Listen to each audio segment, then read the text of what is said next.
আসসালামু আলাইকুম রহমতুল্লাহ বারাকাতু।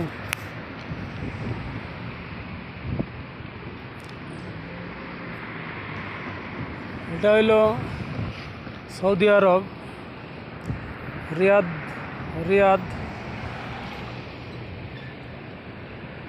রিয়াদের আজিজিয়া দারুল বাইদা, জায়গার নাম দারুল বাইদা। এখানে আমি থাকি। এখানে একটা মাঠ আছে, বড় মাঠ। এখানে শুক্রবার হইলে খেলাধুলা করে বাংলাদেশের ফুলাবান, অনেক দেশের ফুলাবান, সৌদি আরবিয়ান ফুলাবান ক্রিকেট খেলে।